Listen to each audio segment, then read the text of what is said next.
Thank you for listening to The Player and the Journalist. We made 2 mistakes in our last episode and wanted to point those out. 1. Monmouth is now in the CAA conference, and 2. Mount St. Mary's is in the MAAC conference. Thank you for listening, and we hope you enjoy the episode.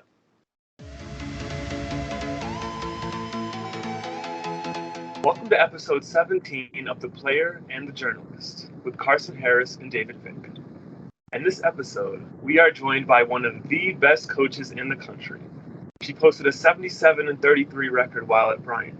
She then topped that with a 3-year run at Drexel that culminated with the Dragons appearing in the CAA title game and NCAA tournament in 2021. Now, she is the head coach at Villanova.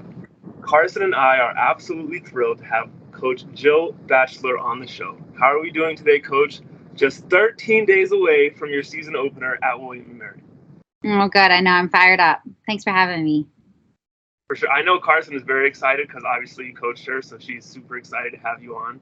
So she acts like a fool. It's just because she's comfortable with you. I am. And I have a couple of things that intermix between the Villanova Drexel, just like things that I've noticed in both. So I'm sorry if I bring up Drexel. I just couldn't help it with you being No, here. I love it. No, I love bringing up Drexel. I mean, we had so many good memories, so it makes me happy. Okay, good. And before we get started, I have a question. Do you have any funny stories about Karson? I know she told me once that you told her she was going to be an All-American and she just laughed at you, and then she ended up being an All-American. She did. I mean, I think I said that after, what was that, our first meeting together? Yeah, 1 or 2. Yeah, after seeing her play. And she just kind of laughed and she was like, okay. And then there she goes. I mean, but that's so Karson, you give her, a goal and put something in her head and she will do everything in her power to really achieve that. And I think the best thing is she always did it for her teammates and it wasn't really ever about herself. It was about the team, and she always put the team, on her back. And I think that says so much about her, but, Karson is just silly and funny and always it's like, she always said, I'm the most athletic person. And, you can see that like sometimes with the goals that she would score, you'd be like, how did she do that? How did she just get through those 3 people, but then she just made it happen. So she was so fun to coach. Jill, you'll love this. This year, the coaches just latched onto this because one time one of the announcers, I like dropped it and then picked it up and scored or something. And the announcer was like, there goes Karson, like the most unconventional movements that end up working out for her in the end. Exactly. It's exactly I'm like, all right, well, it worked. So yeah, it's just like that. Well, thank you. That was really sweet. Awesome. So we'll start with some questions on last season and then we'll get into the 2023 season. Which, just so you know, I'm not sure if you listened to the last podcast episode, but when we were going over our teams to keep an eye on, our kind of surprise teams, I chose Villanova as a team to watch out for, and Karson agreed with me. So we are on the Villanova bandwagon big time in 2023, Coach, just so you know. Thanks, David. I really appreciate that. I really appreciate all your support, and I agree. I think this team is definitely going to be a team to look out for, and I think they're really hungry, and I'm like just really excited for them. Amazing. Okay, so excuse me. What appealed to you about the Villanova opening going back to last year? So you had success at Bryant, you went to Drexel, you had success there, and then you are at Villanova. So I'm just curious, what about the Villanova opening appealed to you? Well, I know, Karson knows, all about this, from when it happened, but I grew up like 2 miles from the Villanova campus. I grew up going to the basketball games and, this was a really big part of like my childhood and my life. And so when this job opened up, it was really, really hard to leave Drexel and the people, especially, and all the memories. But for me, I think this was a move that it made a lot of sense for me as a person, just having that history with Villanova, but also just as a mom too. I'm a mom of 4 kids and I live 10 minutes away from the campus. I didn't have to move, when I took this job. And, I think it's a job that allows me to be a mom and to be a coach and to be able to do both so seamlessly is something that I really appreciate about Villanova. And just, yeah, I think from growing up in this area and being a part of Villanova, so much of me wants this program to succeed and, to be as amazing as I really believe it can be. I think we can really be one of, the nation's best teams, and I'm excited to, push this team to get there. Amazing. Thank you so much for sharing that. So you touched on a few things. I know Karson wants to jump in. So just 2 quick things for me. You mentioned family. You just had another child, right? Yes. He's 3 years old. Thanks. The video on Instagram when Villanova, your team threw you a kind of a surprise party. That was just absolutely the sweetest thing ever.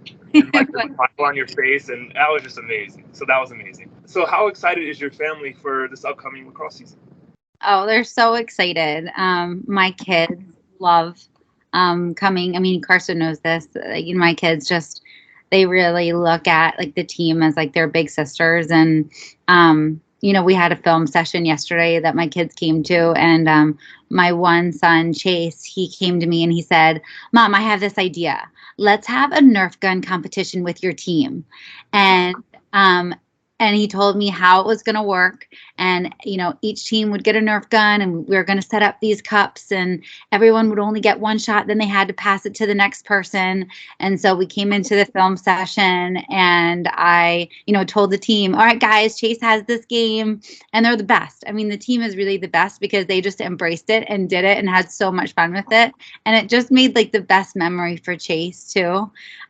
So that's why I love my job. I love that my kids get the opportunity to be around all these strong women and to really just be a part of another family, And so, their kids are really excited for the season. They're going to come out to California with us when we go play USC in San Diego. So that'll be amazing too.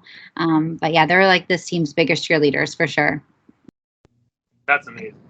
Yeah. I was gonna say, I noticed that you got your Cali spring break trip in there somehow. Because those of you that don't know, Jill planned one for us while we were at Drexel and then didn't get to go on it.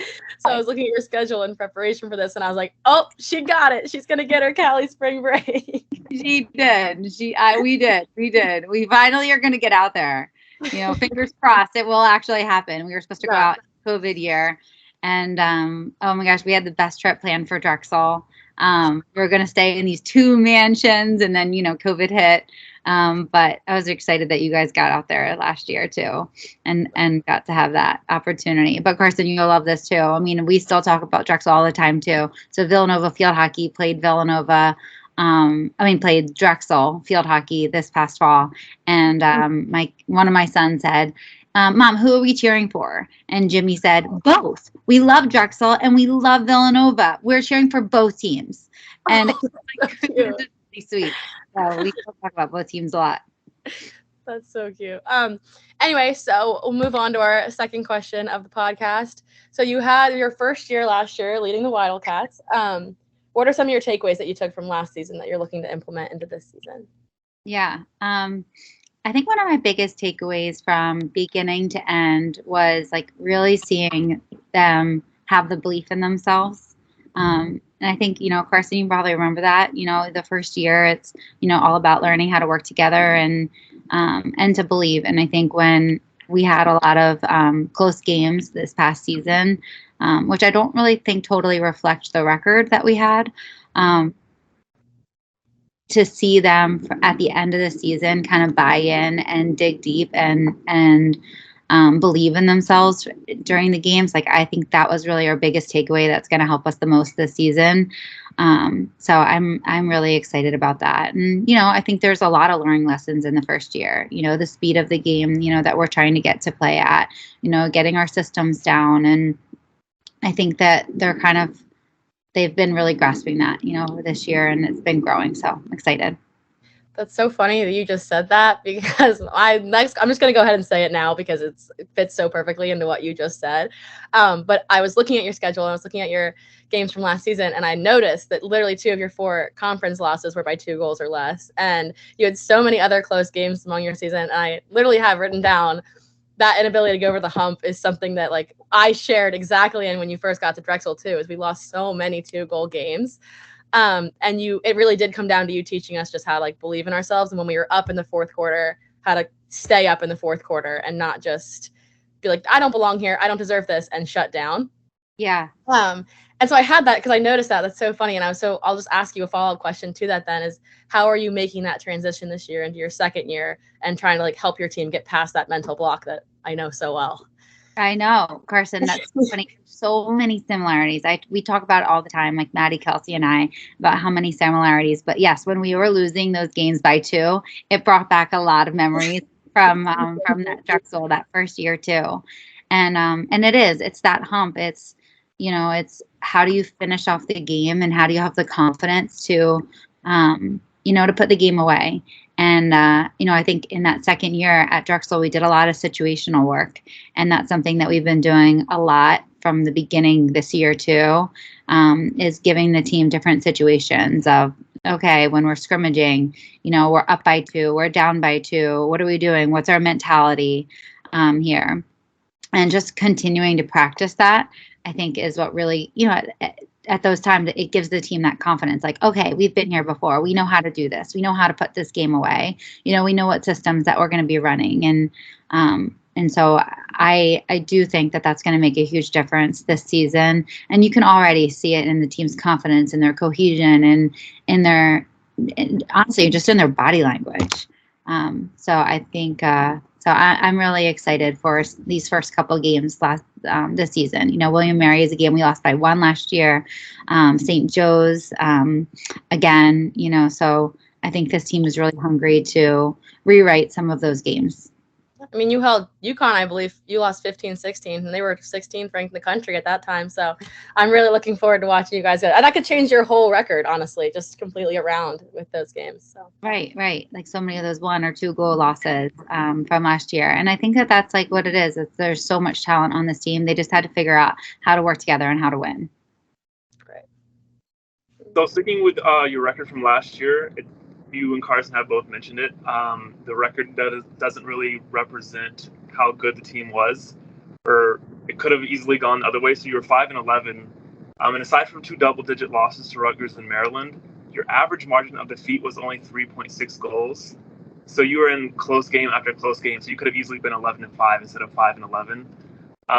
So I just thought that was kind of fascinating, and I think as a fan, it'll be interesting to watch Villanova this year to see, can they win the close games. So how is the confidence of your team? You kind of touched on that, but how is the confidence of your team just 2 weeks away from the start of this season? Yeah. I think I'm going to, again, kind of go back to Drexel a little bit too. That first year was really tough. But I think sometimes you need to go through those experiences to get to where you want to be. And so even though that was really hard and having that 5-11 record was tough, it's setting the stage for what's next, and what it's like to lose. And then, all right, we know what we believe in ourselves to win. So, I think from last year, we have 70% of our offense back. We have some amazing leadership. We have Caroline Colonel, who's our draw specialist, or regional All-American, back this year. So we have the talent, and we also have the leadership. I think that's another really important factor in success. We have a really strong captain group. We have an amazing senior class that's really hungry. And I think that's another piece of the puzzle. It's not just about the talent. It's about the leadership. It's about, the family environment. And all of that contributes to the confidence of a team and how much that they're willing to do for each other and how hard that they're willing to work for each other. And so I think through all of that, I think that's the sweet spot for us. Awesome. Well, we are both very much looking forward to this season for so many reasons, including Villanova. Because also in the last podcast episode, we said give Villanova 2 or 3 years and they're going to be winning the Big East. So we are super excited to see what Villanova does in the future. And before we go ahead to the 2023 season, I just have one more question, really just in general, about your coaching staff. You've had your core coaching staff together with Maddie Lesher and Kelsey Donnelly for years now. And I feel like, and you've gone across multiple schools with the same coaching staff, but I feel like it's super rare.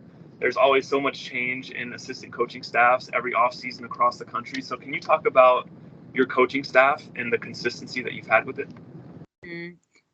They're amazing. I mean, honestly, they're like my family now. They've been with me since I had Jimmy. We've been together now for 7 years.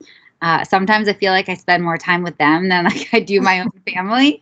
So this is really why they become second family. But, it's just, it works. I think each of us kind of brings something different, but together we just are glue, and we trust each other a lot and we rely on each other a lot. And I think it's so rare to have that kind of connection with the people that you work with, and I'm so grateful for it.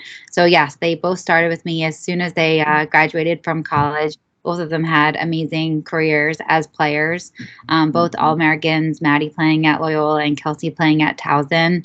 And they both found their first coaching jobs with me at Bryant. And, they've been roommates actually for 6 years. So not only did they work together, they lived together too. They actually just split up this year and kind of got their own places.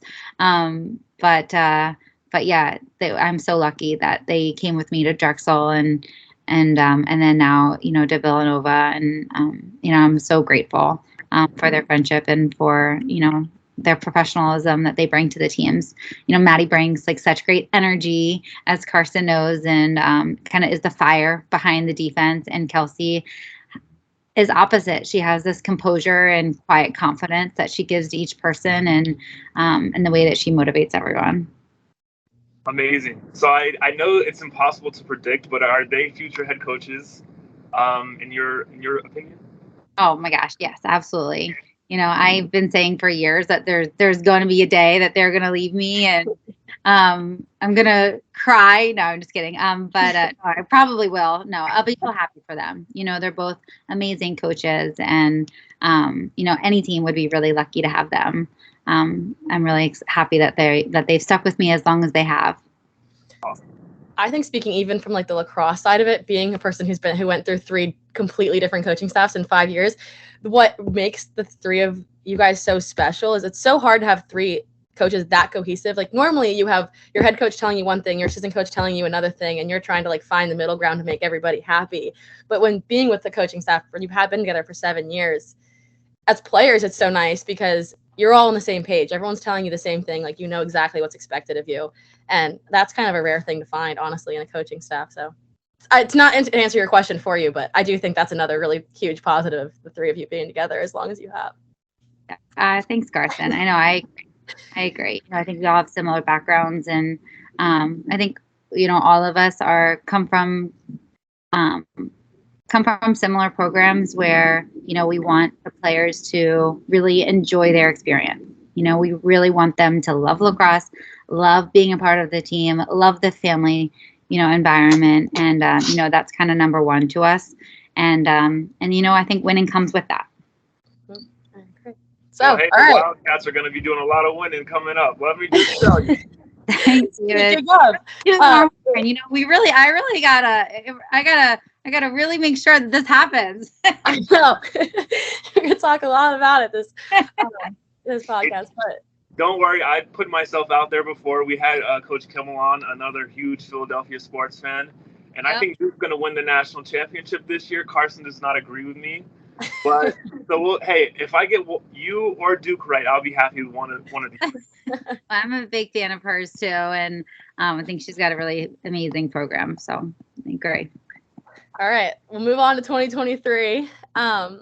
So again, like I was looking through your schedule, and I think that you design your strength of schedule just so beautifully. It's so well calculated, but also just like you have such a great mix of like huge games in there, like Maryland, but then you have must-win games and games like in between where it could go either way to prove to your team they deserve it. And I just think that I remember that same exact type of schedule with Drexel, especially when we went 13-3. Like we had big games, we had must-win games, we had back and forth ones. And I just think that, so you've got to have a process when you do it because they're so similar. So I was just wondering if you could talk us through that process of you scheduling games. Yeah.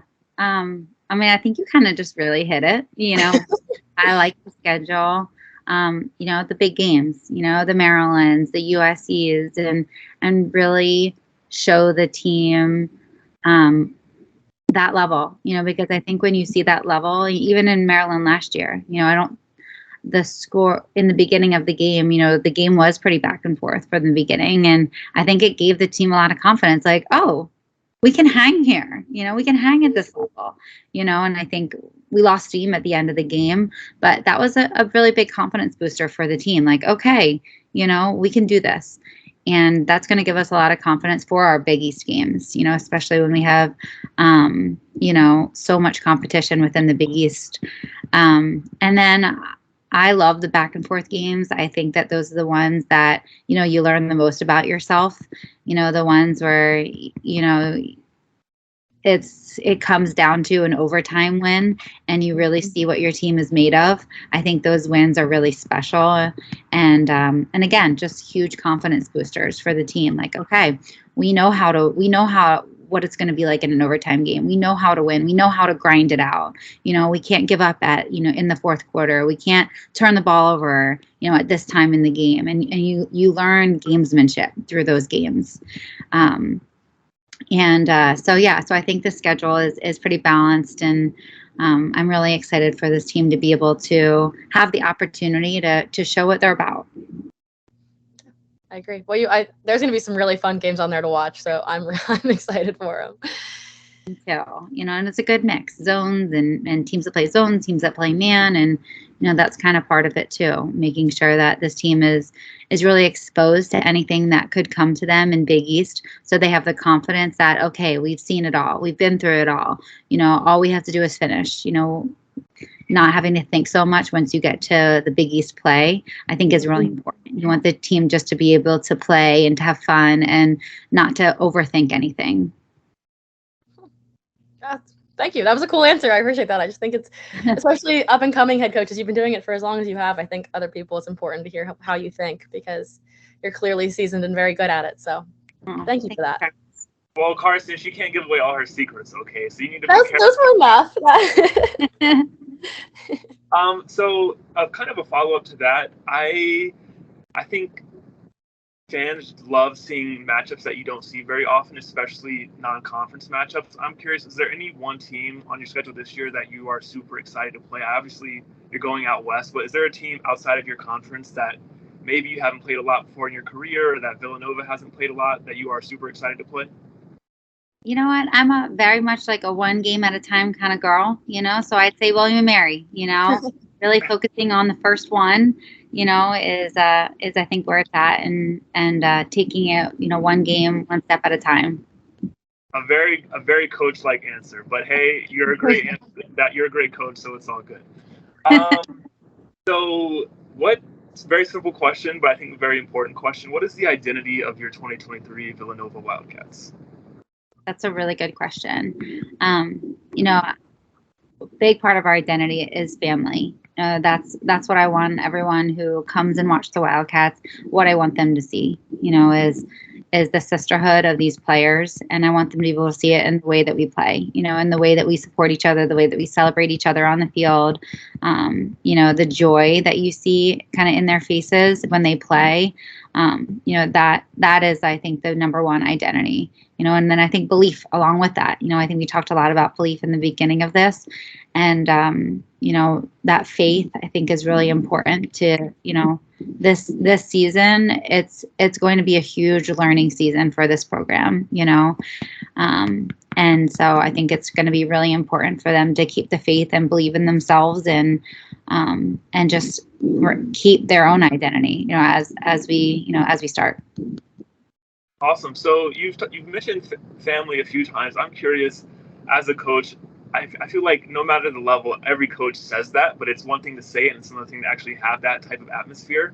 Yeah. And it's like anyone who's ever been as part of a sports team knows it's hard to have that. It's hard for everyone to get along sometimes. So I'm curious, how do you go about building that family atmosphere as a head coach? Yeah. I know I do. I really focus on it a lot. It's really something that's really important to me. I mean, I come from one of four. I come from a big family. I have a big family myself with 4 kids. So I think it's something that's really natural for me. But we have 42 people on the team, this year. And it's pivotal, that every single person has a role and knows what their role is and really serves a purpose on this team. And believes in each other, and we do so much throughout the year to really focus on that, from focusing on themselves like individually. We did this really cool exercise this year. We bought like a disc profile for each player. It's called Athlete Assessments, and it gives a 42-page report of each player on the team. So each player gets to like understand themselves and what their role is and what they bring to the team. It's really cool, and we have these consultation sessions that really talk about, okay, what's the identity of the attack? What's the identity of the midfield? What's the identity of the defense? And so that's one way that we really incorporate family, is by them understanding, all right, here's where I fit into the team. Here's what I bring. Here's my leadership. And then we just do a ton of team bonding, and I think that's fun and it's important, and it's why you play for each other. It's why why you want to win for each other. And then again, it's just continuing to set that is an expectation, of our team. Like, we're going to be sisters. We're going to care about each other. We're going to rely on each other. You're going to support each other. It's just something that I constantly am talking about. I'm sitting here laughing as she's talking about the team bonding, because I'm vividly remembering a time where she tied donuts to strings and hung them from the outside of our little like outside place, and you had to eat them off the string, like with just your mouth, not using your hands. I'm just like sitting here cracking up about it, because like she's like, yeah, we do some fun team bonding things. I'm like, yeah, she tied donuts to strings and we ate them without our hands. Or like we came out to the field one day and she's like, okay, everyone, turn your sticks upside down, like hold them as microphones, and we sang in a circle. We screamed fight song at like the top of our lungs in a little circle. And like I still to this day think that was one of like Drexel's most pivotal moments, was singing fight song on the field. So like I was just laughing because she's serious. Like she says team bonding activities. Sometimes they're a little kooky. Yeah, I agree. But, they work. Remember the most. Right. And no one can judge you because they're working. So it's good to be weird sometimes, or all the times if you're me. Can you give us a little taste of that song? Me? Yeah, you're the only Karson in here. I didn't hear you. You said, no, absolutely not. I am not on here for my singing ability. Anyway, so moving on before I have to sing a song. You're bringing in 13 newcomers this year. You mentioned you have 42 people on the team. That's a huge, I think one of them is a transfer, so I don't want to say freshman class, but that's a lot of new people coming in and joining a team. What do you expect their impact to be on the field this year? I'm excited. I'm excited for the depth that like this class brings. Starting with the transfer, Liv, she just brings confidence in the cage. She I actually went to the Syracuse Fairfield game last season, and she was in cage. And gosh, I was just so impressed with her. Not only who she was as a player, but just like as a person. I got a chance to. As I was walking out of the stadium after their game, their team just lost, and I saw her like hugging the coach's parents, and I was like, wow, And then I saw that she was in the portal, and I was like, wow, I gotta have this girl on my team, And she's just been that person for this team. She's constantly talking about how much she believes in the team, and and just who she is in the cage. She's amazing. She's an amazing goalie. She's, add a lot of depth to our defense. And then the freshman class, we have a goalie as well in that class. And then they span really throughout all the positions.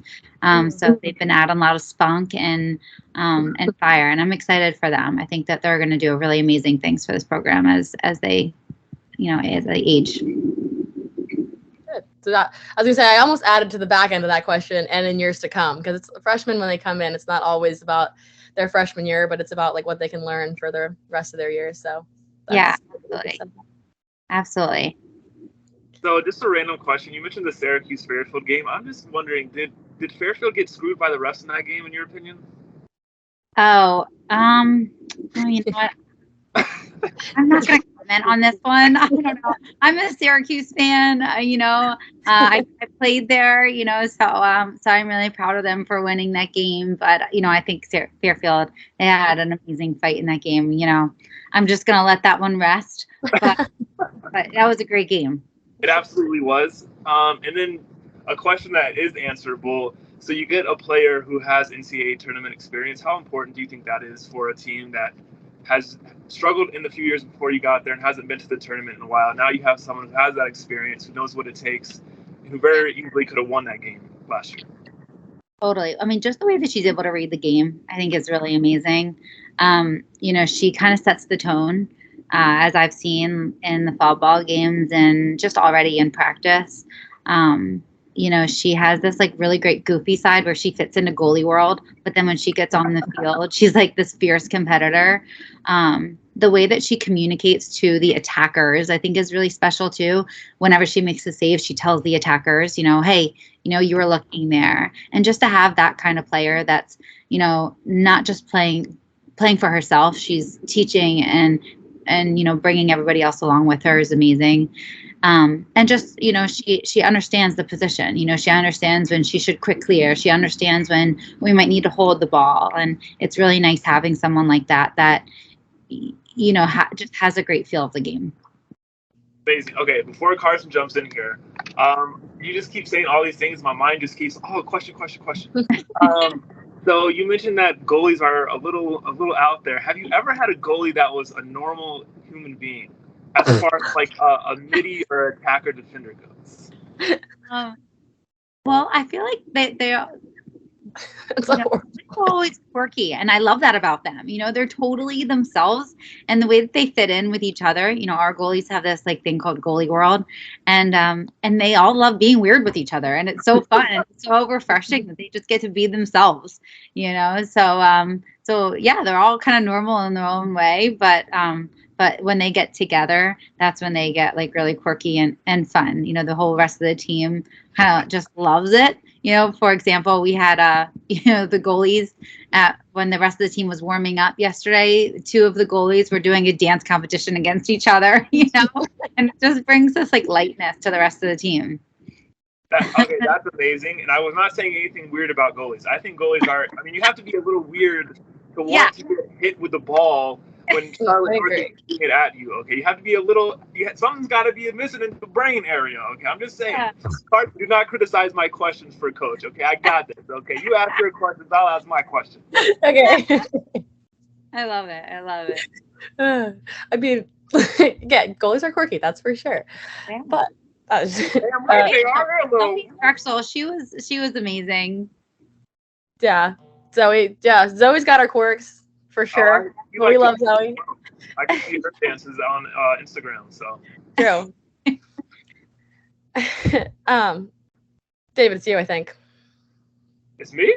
Yeah. Oh, sorry, it's my question. I'm just getting distracted over here. You just got so deep in your other ones, you forgot about the one. Okay, final thought on Goalie World.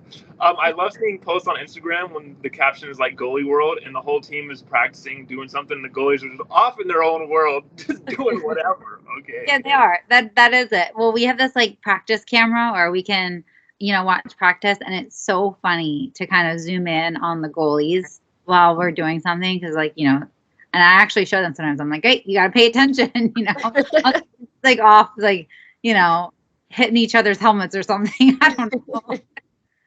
Okay, so another question on that. I'm just enjoying this conversation. So you have Kelsey Donnelly, a former goalkeeper. Are you ever like, I'm about to go off on these goalies? And she's like, well, just let them do their thing. You know what I've learned? Since I've had Kelsey, I've learned I let Kelsey do all the communication with the goalies. It's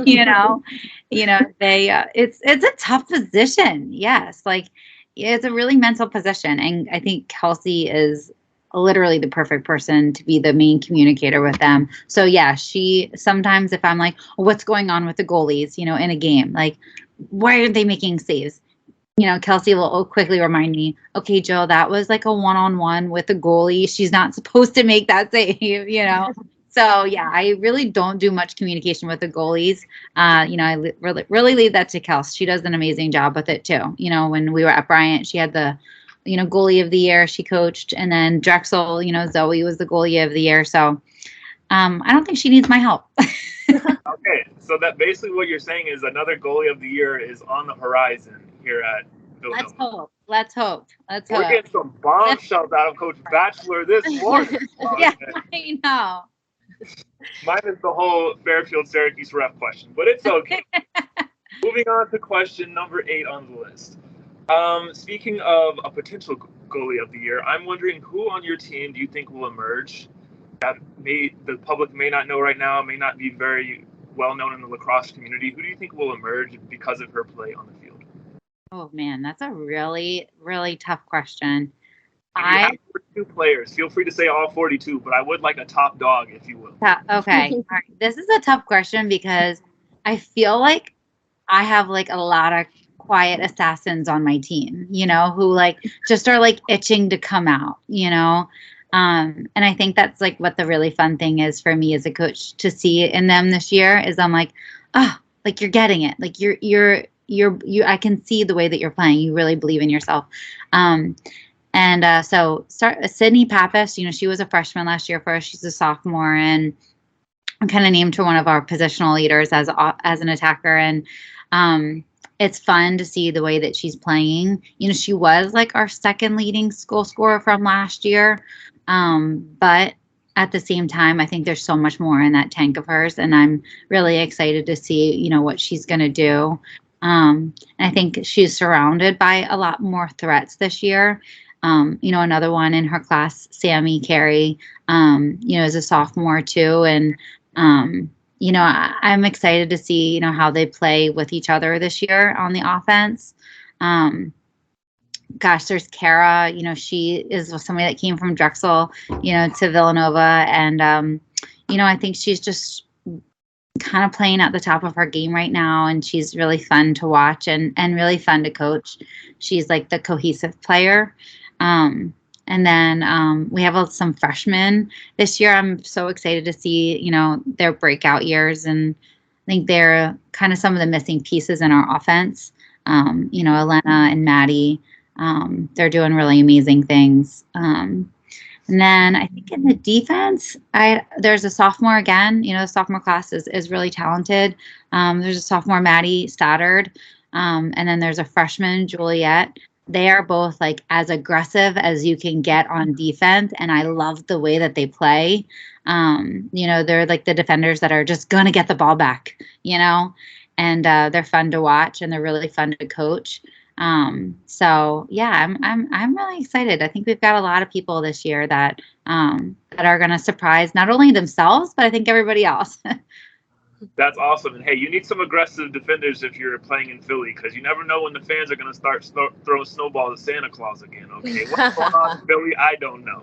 And just a super random question. This is not a very serious question, but you have 42 players on the team. I don't know if you've ever been asked this, but is it ever hard for you to learn the names of the players on your team? No.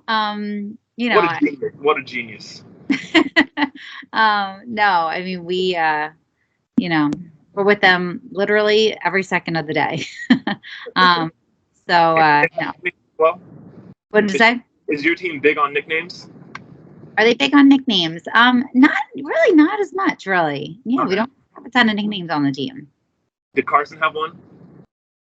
No, she didn't. She was just Karson through and through. You can't. I always get mad at my mom for that. I'm like, I can't have one. Like people call me Cars sometimes, but it's like that's not my nickname. That's just like shortening my name. Right. I was mad at her for that, but I love Karson, so it's not. I don't think we had a ton of nicknames at Drexel either. No, we went like some people went by their last names, kind of, but that's not really a nickname either. No, I'm horrible at nicknames. Like once you introduce me to somebody as your name, there's no changing it. Like either introduce you as your nickname or your first name. Like that's not gonna. I can't change it once you introduce somebody. Okay, so you talked about the surprises. I think one player who probably won't be a surprise this year for your program is Colonel. I had the opportunity to coach with her over at Philly Blast. An awesome person. So I just want to know about how important she is for your program on and off the field, because she was your leading goal scorer last year, leading in draw controls, had 4 points against Maryland, like put up a pretty good season for you guys. So what is her role on your team and her importance? Yeah. She's like the player that whoever we play, the coach is always like, that girl gets it, she gets it. The way that she plays is like, she plays with so much passion, and she's just that person that like, ignites everybody else around her, how much like, she loves lacrosse and wants to win. And I think that's like really her superpower. And, you know, so as a leader, I think she's really been so special for us this year and like getting kind of everybody else to get to that level.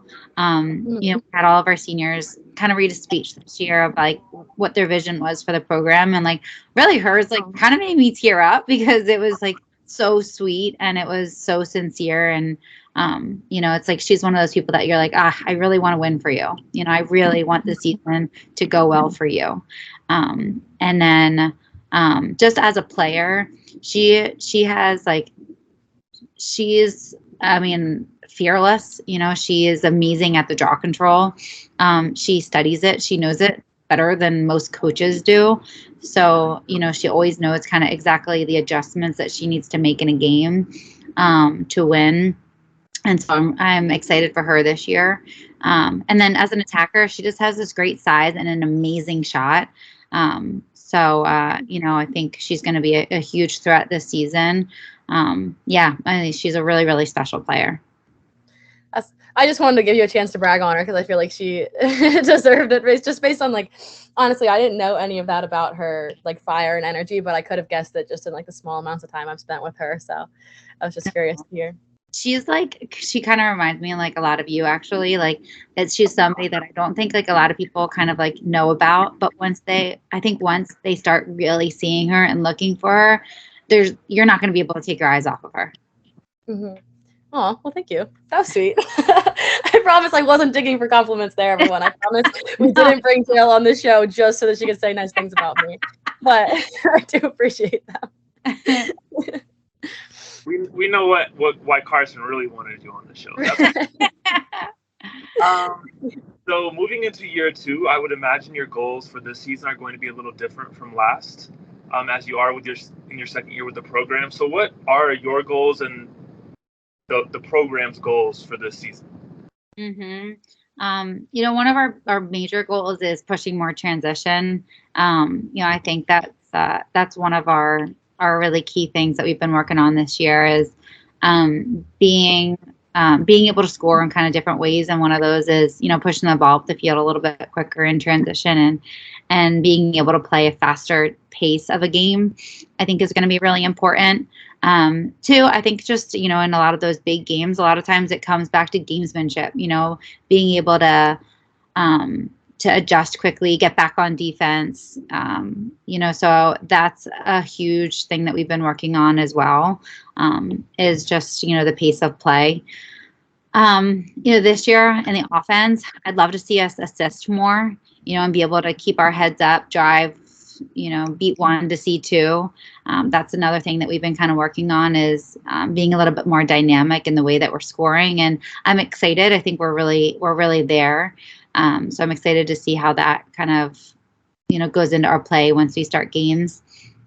And then defensively, you know, I think we lacked a little bit last year in caused turnovers and ground balls in our conference. You know, we were average, you know, that's something that we've been really stressing, you know, is being the defenders. I know I talked about like aggressiveness earlier, but being the defenders that like, I'm going to get the ball back. You know, I'm not going to wait for a goalie save, you know, for us to bring the ball to the opposite side. Like we're going to look for more interceptions, you know, really increase our ground balls. We want to be, you know, those gritty Philly players that, you know, that are going to fight till the end, you know, and so that's one of my biggest goals is that you'll see our 50-50 balls, you know, and our aggressiveness kind of increase just within our stats and the way that we play.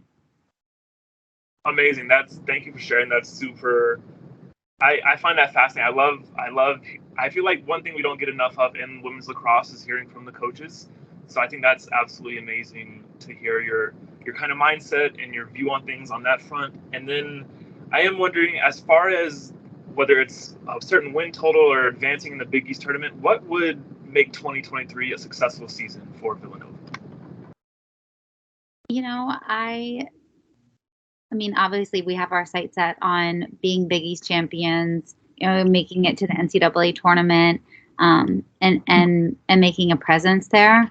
But I think overall, what I really want for this team is, is for them to be really proud, of what they put into every single game, and overall, I think that's, one of the most important things, so I'm really excited to see what this team is going to accomplish and all the amazing, games that, that they're going to have.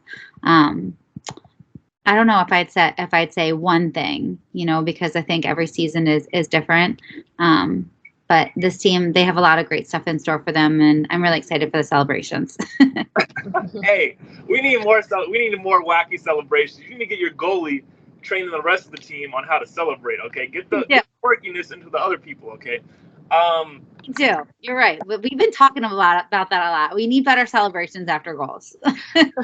Absolutely. So I just find it's fascinating to hear as we've talked for a little less than an hour now, but it seems like you're focused on everything other than winning, but it all adds up to winning, if that makes sense. Is that an accurate assumption? Yeah. I think that's kind of the way that I coach, is there's we put less pressure on the results, but the results come, when you're focused on all the other things. Absolutely. And then just one more follow-up for me. So Denver has kind of been the class of the Big East for a while. How big do you think there's a gap between where Villanova is this year compared to where Denver is? And how do you kind of see Denver versus Villanova right now? They have an amazing zone and they have an amazing team. They get a lot of really amazing recruits. But I am excited for that game this year. We had a really great first half against them last year, and then again, kind of just like ran out of steam.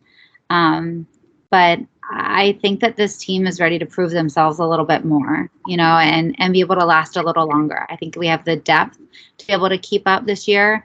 Not even just keep up, but like push the pace, of Denver. I think that's one of the things that we were missing in that game last year is being able to push them and beat them before they can even set up in their zone.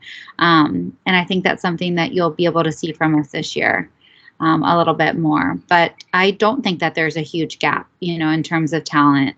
I think that really the gap that was there was in, again, like gamesmanship and the belief and the confidence. And I think that's where you saw Denver kind of take off last year.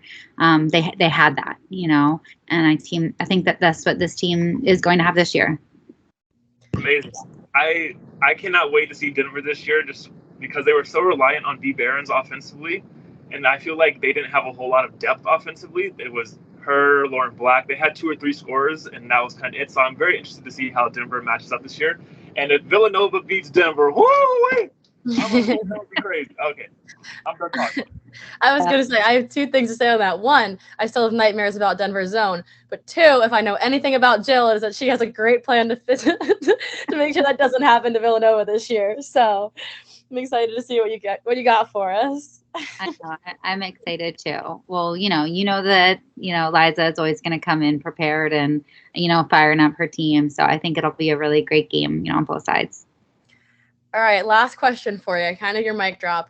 What, 5 years from now, what are we going to be saying about Villanova lacrosse? Oh, wow. That's a really good question. That is a mic drop. That is in the game. Can't no one touch us. I really believe that this team has what it takes to be, a leader in the nation, not just on the field. I hope that we set the standard. We're the team that sets the standard of the speed of the game and our composure and the way that we share the ball offensively, our aggressiveness on defense. That's my vision for this program, where we're going to be in 5 years.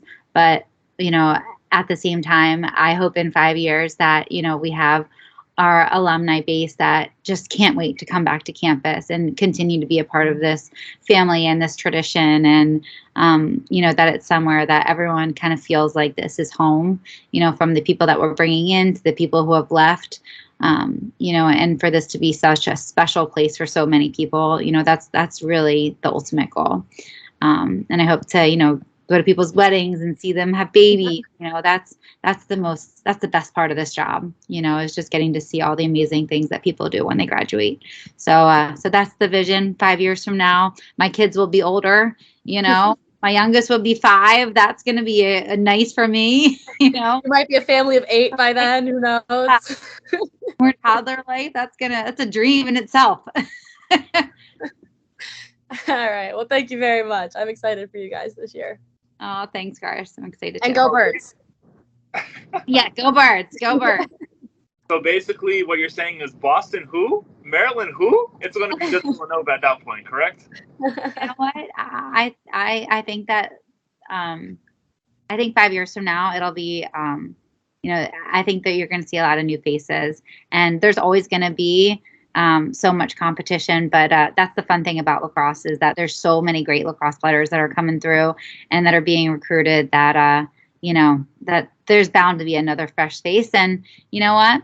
We're gonna do everything that we can to make sure that's Villanova. Villanova wants all the smoke. Okay. So just to kind of follow up, 5 years from now, as far as the sport goes, what do you see? Where do you see the sport of lacrosse, women's lacrosse, 5 years from now? Oh, wow. That's a really good question. I mean, gosh, the game has changed so much. Will there be draw controls? Will there be one less player on the field? Those are all options. And, I think ultimately the game's going to be faster and it's going to be fun to watch. And, we've been growing our fan base in 5 years. You're going to see more non-traditional areas that are watching and hopefully in the Olympics, right? I think we just got a committee or something. I got a notification about it. Oh, I think we got a committee, a lacrosse committee, something like that. Let me phrase better what Karson's saying. So they added, like, the Olympic Committee recognized lacrosse as a sport. It hasn't been added yet, but they've recognized it as a sport. okay. Get it together, Karson. We're journalists over here. Sorry. I'm the podcaster. All right. You need to do a podcast on that. Yeah, I love it.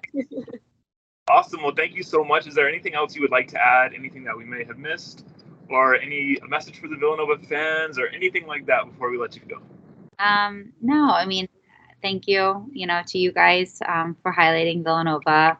Thanks to all of our alumni, for building this program. And I feel so fortunate to be able to be here and to, kind of set my dreams into action. And just a really special thank you to my husband, Tom, and my family who just support me every single step along the way. And I wouldn't be able to do this without them. So I really want to say thank you to them too. But thank you to you guys. I think you guys do an amazing job of highlighting lacrosse in this sport and all the athletes. And I think you guys do an amazing job of, creating a really positive environment around the sport. Thank you so much. I'm probably going to shed a tear after we get off this. Yes, thank you so much for being on. It was an honor talking to you. I absolutely loved getting inside your brain a little bit and seeing what you think and your viewpoints on different things. So thank you so much. We are super excited to see Villanova compete this year, win this year, and show everybody what's up this year. Because you got to make sure that I am right and when I said that Villanova is going to surprise people. So please don't make me look bad. I'm probably going to look bad on some other predictions. So please help. We're always going to give our best. You'll know that. You're always going to give our best. Awesome. Thank you so much. Best of luck when you open the season less than 2 weeks from now. And we are excited to see everything that Villanova does this year and in the coming years. Thanks, David. Thanks. So nice talking to you. Also, I know. Good luck in school. Thank you. All right. See ya.